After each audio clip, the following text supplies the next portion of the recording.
بسم اللہ الرحمن الرحیم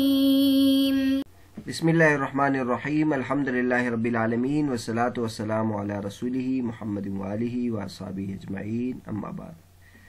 درس نمبر 223۔ آج کے سبق کا عنوان ہے حرف لیکن کب استدراک کے لیے ہوگا اور کب استئناف کے لیے۔ حروف عطف کا ذکر چل رہا تھا اس سے پہلے واو، فا، ثم، بل کے مباحث گزر چکے ہیں اور پچھلے سبق میں حرف لیکن کے بارے میں مباحث شروع کیے اور تفصیل کے ساتھ پچھلے سبق میں بیان کیا تھا کہ لیکن استدراک کے لیے آتا ہے، یعنی ماقبل کلام سے ایک وہم پیدا ہوتا ہے، اس وہم کو دور کرنے کے لیے لیکن کے بعد کلام ذکر کیا جاتا ہے۔ تو اس کے بارے میں پچھلے سبق میں ابتدائی بحث ہو گئی۔ آج کے سبق میں یہ بیان کریں گے کہ لیکن کب استدراک کے لیے ہوگا اور کب استئناف کے لیے۔ تو لیکن کبھی استدراک کے لیے ہوتا ہے اور کبھی استئناف کے لیے، تو اس کے بارے میں بیان کرتے ہیں۔ فرماتے ثم ان اتسق الكلام تعلق ما بعده بما قبله أي يرجع إلى أول البحث وهو أن لكن للاستدراك، فينظر فيه أن الكلام مرتبط أم لا، أي يصلح أن يكون ما بعد لكن تداركا لما قبلها أو لا، فإن صلح أن يحمل على التدارك وإلا فهو كلام مستأنف، أي وإن لم يتسق أي لا يصلح أن يكون ما بعدها تداركا لما قبلها يكون ما بعدها كلاما مستأنفا، إنه لك علي ألف قرض، فقال المقر له لا لكن غصب، الكلام متسق، فيصح الوصل على أنه نفى السبب لا الواجب، فإن قوله لا يمكن حمله على نفي الواجب، لأنه لو حمل على نفي الواجب لا يستقيم قوله لكن غصب، ولا يكون الكلام متسقا مرتبطا، فحملناه على نفي السبب، فلما نفى كونه قرضا تدارك بكونه غصبا، فصار الكلام مرتبطا ولا يكون ردا لإقراره بل يكون نفی السبب۔ فرماتے کہ اگر کلام متسق ہو، مرتبط ہو، تو لیکن کا جو مابعد ہے یہ ماقبل کے ساتھ متعلق ہو جائے گا، یعنی اول بیس کی طرف لوٹ جائے گا، اور وہ یہ ہے کہ یہ جو ہے ثم ان اتسق الکلام یہ لوٹتا ہے اول بیس کی طرف، اور اول بیس میں یہ کہا تھا ہوا ان لیکن للاستدراک کہ لیکن استدراک کے لیے آتا ہے، لہٰذا اس میں غور کیا جائے گا کہ کلام مرتبط ہے کہ نہیں، یعنی اس بات کی صلاحیت ہے کہ لیکن کا جو مابعد ہے یہ ماقبل کے لیے تدارک ہے یا نہیں۔ اگر اس میں تدارک کی صلاحیت ہے تو تدارک پر محمول کیا جائے گا، ورنہ اس کو ایک نیا کلام شمار کیا جائے گا، یعنی اگر متسق نہ ہو،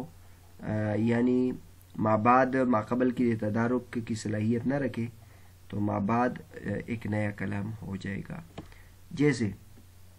لک علی الف قرض، کوئی کہے کہ تمہارا میرے اوپر 1000 روپے قرض ہے، مقر لہو نے جس کے لیے اقرار کیا اس نے کہا نہیں لیکن وہ غصب ہے، تو یہ کلام متسق ہے، لہذا وصلاً صحیح ہے کہ اس نے سبب کی نفی کی ہے نہ کہ واجب کی نفی کی ہے۔ اس کا قول لا،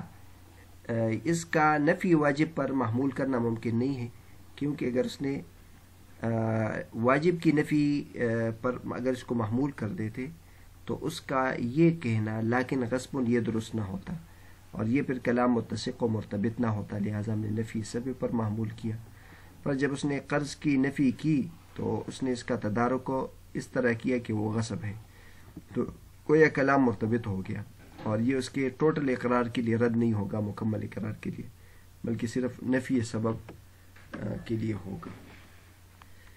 پیچھے ہم نے بتایا کہ لیکن استدراک کے لیے آتا ہے، یعنی ماقبل کلام میں کوئی کمزوری ہوتی ہے اور وہ ہم پیدا ہوتا ہے، اس کے دور کرنے کے لیے لیکن کا لفظ استعمال کیا جاتا ہے۔ لیکن یہاں ایک بات کا اضافہ کر رہے ہیں کہ کبھی کبھی لیکن استئناف کے لیے بھی آتا ہے، یعنی اثر نو ایک جملہ وہ بیان کرنا چاہتا ہے، ایک نئی بات بیان کرنا چاہتا ہے جو ماقبل کے ساتھ متسق نہیں ہوتا، تو اس کے بارے میں بیان کرتے ہیں کہ یہ کب استئناف کے لیے ہوگا اور کب استدراک کے لیے ہوگا. تو اس کے بارے میں بتاتے ہیں کہ اگر کلام کا مابعد کے ساتھ متصق ہو یعنی مرتبط ہو تو پھر تو یہ استدراک کے لیے ہوگا، اور اگر یہ مابعد کا ماقبل کے ساتھ تعلق نہ ہو تو پھر یہ ایک نیا کلام ہوگا. تو یہ بیان فرماتے ہیں. اور شارح نے یہ بھی بیان کیا ثم ان اتسق الکلام، اس کا تعلق شروع سے ہے نہیں، لیکن استدراک کے لیے ہے، لیکن اس میں بھی دیکھا جائے گا کہ کلام کا ماقبل کے ساتھ ربط ہے کہ نہیں ہے. اگر ماقبل کے ساتھ ربط ہے تو پھر یہ استدراک کے لیے ہوگا، اور اگر ماقبل کے ساتھ ربط نہیں ہے تو پھر یہ استئناف کے لیے ہوگا. یعنی جہاں تک ہم کوشش کریں گے کہ لیکن کو استدراک پر محمول کریں، کیونکہ لیکن استدراک کے لیے ہے، لیکن اگر یہ استدراک کے لیے نہیں ہے تو پھر ہم اس کو استئناف اثر نو جملے پر محمول کریں گے. اب یہ ایک مثال دے رہے ہیں کہ جس میں یہ ممکن ہے کہ ہم اس کو استدراک کے لیے بنائیں. مثلا کوئی شخص کسی کے لیے یہ اقرار کرے کہ بکر کہے کہ زید کو کہ تمہارا مجھ پر 1000 روپے قرض ہے. اب وہ اقرار کر رہا ہے 1000 روپے کا، لیکن اس کی نوعیت بھی بتا رہا ہے کہ وہ قرض کے طور پر ہے، یعنی میں نے آپ سے قرض لیے تھے. اب زید جو مقر لہو یعنی جس کے لیے اس نے اقرار کیا ہے، اس نے کہا کہ نہیں، میرے آپ کے اوپر 1000 روپے قرض نہیں ہے، بلکہ وہ غصب کے طور پر ہے. اب وہ 1000 روپے کی نفی کر رہا ہے، لیکن ساتھ ساتھ اس کی نوعیت بھی بتا رہے کہ وہ غصب کے طور پر نہیں ہے، وہ قرض کے طور پر نہیں تھے، بلکہ آپ نے مجھ سے چھین لیے تھے، غصب کیے تھے. تو اب اس میں جو کلام ہے وہ متصق ہے، ماقبل کے ساتھ اس کا ربط ہے، تو لہٰذا اگر وصلاً اس نے کہا ہے، ملا کر اس نے یہ کہا ہے کہ مجلس میں اس نے کہا ہے، تو اس کو ہم استدراک پر محمول کریں گے. یعنی گویا 1000 روپے کی نفی مقصود نہیں ہے، بلکہ اس کا صرف قرض کے طور پر ہونے کی نفی کر رہا ہے. اس نے صرف سبب کی نفی کی ہے، واجب کی نفی نہیں کی. تو اب اس کا جو قول ہے یعنی لیکن کا جو ماقبل ہے لا ہے، اس کو واجب کی نفی پر محمول نہیں کریں گے، کیونکہ اگر واجب کی نفی پر محمول کرتے تو پھر اس کا قول لیکن غصب یہ درست نہ ہوتا اور کلام متصق و مرتبط نہ ہوتا. لہٰذا ہم نے سبب کی نفی پر محمول کیا. پھر جب اس نے قرض کی نفی کی تو اب تدارک کے طور پر یہ اس سے وہم پیدا ہو رہا تھا کہ گویا جب 1000 روپے قرض نہیں ہے تو مطلب کسی اور طریقے سے بھی نہیں ہے. تو اس نے تدارک کیا کہ نہیں 1000 روپے تو ہے لیکن وہ بطور غصب کے ہے. تو اس طرح کلام مرتبط ہے، لہذا ٹوٹل مکمل اقرار رد نہیں ہوگا بلکہ صرف سبب کی نفی ہو جائے گی. آگے فرماتے ہیں بخلاف ما اذا تزوجت امۃ بغیر اذن مولاها ب100 فقال لا اجیز النکاح لكن اجیزه ب200 ينفسخ النکاح وجعل لكن مبتدأ لأنه لا يمكن إثبات هذا النكاح ب200. ففي هذه المسألة الكلام غير متسق لأن اتساقه بأن لا يصح النكاح الأول ب100 لكن يصح ب200، وهذا لا يمكن لأنه لما قال لا أجيز النكاح انفسخ النكاح الأول فلا يمكن إثبات ذلك النكاح ب200، فيكون نفي ذلك النكاح وإثباته بعينه، فعلم أنه غير متسق فحملنا قوله لكن أجيزه ب200 على أنه كلام مستأنف فيكون إجازة لنكاح آخر مهره 200. ایک اور مسئلہ بیان کر رہے جس میں لیکن کو ہم استدراک پر محمول نہیں کر سکتے بلکہ وہاں جملہ مستأنفہ ہوگا اور استئناف کے لیے ہوگا، یعنی اثر نو ایک کلام شروع ہو جائے گا کیونکہ ماقبل کے ساتھ کلام متصق نہیں ہے. بخلاف اس صورت میں کہ ایک باندی نے اپنے مولا کی اجازت کے بغیر اپنا نکاح کیا ہے اور 100 درہم پر، تو آقا کو پتہ چلا، اس نے کہا میں اس نکاح کی اجازت نہیں دیتا ہوں لیکن میں اجازت دیتا ہوں کہ 200 روپے کا ہو یا 200 درہم کا ہو، تو نکاح فسخ ہو جائے گا اس سے. اور یہاں لیکن کو اثر نو ایک کلام بتائیں گے، بنا دیں گے، کیونکہ اس نکاح کا جو اس نے کیا ہے 200 کے ساتھ ثابت کرنا ممکن نہیں ہے. اب اس کلام میں اس مسئلے میں اگر دیکھ لے تو کلام کا ربط نہیں ہے، کیونکہ کلام اس طرح ہو جائے گا کہ پہلا جو نکاح ہے وہ 100 کا صحیح نہیں ہے لیکن 200 کا صحیح ہے. تو یہ ممکن نہیں ہے، کیونکہ جب اس نے کہا کہ اس نکاح کو میں جائز نہیں قرار دیتا تو اس سے پہلا نکاح فسخ ہو گیا. تو تو اب اس نکاح کا جو فسخ ہو گیا ہے اس کو 200 کے ساتھ دوبارہ ثابت کرنا ممکن نہیں ہے، کیونکہ اس میں اسی نکاح کی نفی اور اسی نکاح کا اثبات بین ہی لازم آ جائے گا۔ تو معلوم ہوا کہ یہ کلام غیر متسق ہے، لہٰذا لیکن وجیزہ بمیاتین کو ہم اثر نو کلام پر محمول کریں گے، تو گویا ایک نئے نکاح کی اجازت ہو گئی جس کی مہر 200 درہم مقرر کیے جا سکتے ہیں۔ تو یہ ایک صورت بیان کی ہے کہ ایک باندی ہے، اس نے نکاح کیا ہے آقا کی اجازت کے بغیر 100 درہم پر۔ اب آقا کو پتہ چلا کہ اس نے 100 درہم پر نکاح کیا ہے، تو وہ یہ جملہ کہہ دیتا ہے کہ میں اس نکاح کو نافذ نہیں کرنا یہ آپ کو پتہ ہے کہ یہ آقا کی اجازت پر محمول ہوگا۔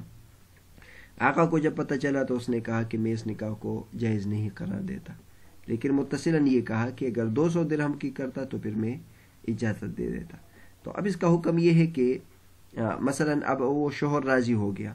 کہ میں 200 درہم دے دیتا ہوں، تو اس سے نکاح ایک دوسری مرتبہ نکاح کرنا پڑے گا، وہ جو نکاح ہے وہ فسخ ہو جائے گا۔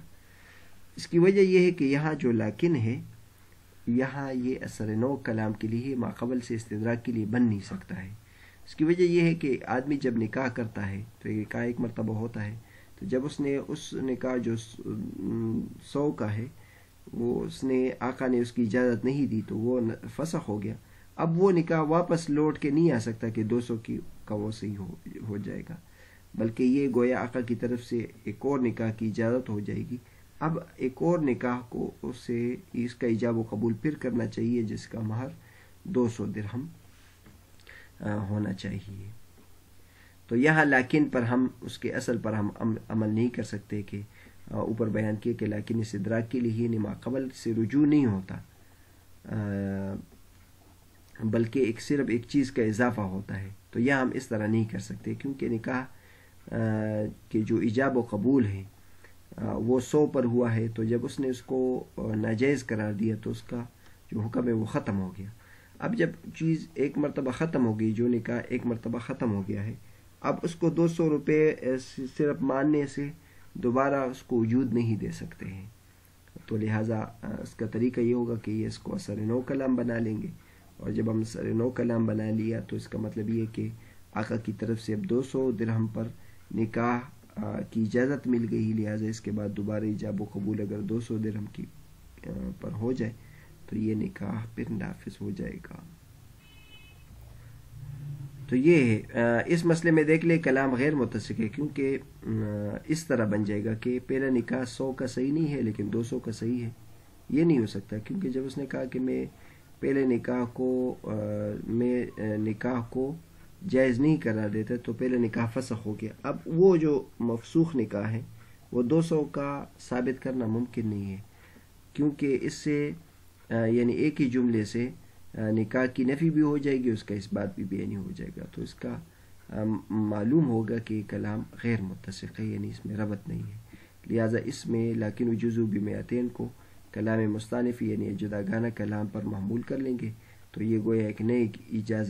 نکاح کی اجازت ہو جائے گی جس کا مہر 200 درہم رکھ سکتے ہیں۔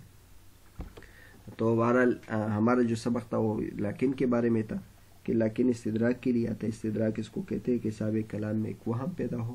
لیکن کے ذریعے سے اس کا تدارک کو، اس کی غلطی کی تلافی اس میں ہو جاتی ہے۔ لیکن آج کے سبق میں ہم نے یہ پڑھا کہ لیکن کبھی کبھی ایسا ہوتا ہے کہ یہ ماقبل سے الگ تلگ ایک سرنو کلام کے لیے استعمال کیا جاتا ہے، اور یہ اس وقت ہے جب کہ لیکن کا مابعد کا لیکن کے ماقبل کے ساتھ ہم نسقی نہ ہو، ترتیب نہ ہو، اور اس کے ساتھ جوڑ نہ ہو۔ تو جہاں جوڑ ہو تو وہاں تو لیکن تو استدراک کے لیے ہوگا، لیکن اگر جہاں جوڑ نہ ہو تو پھر اس کو درست قرار دینے کے لیے ہم یہ کہیں گے، اور ایک اچھے معنی پر محمول کرنے کے لیے ہم یہ کہیں گے کہ لیکن یہاں اثر نو ایک بات شروع کرنے کے لیے استعمال کیا گیا ہے۔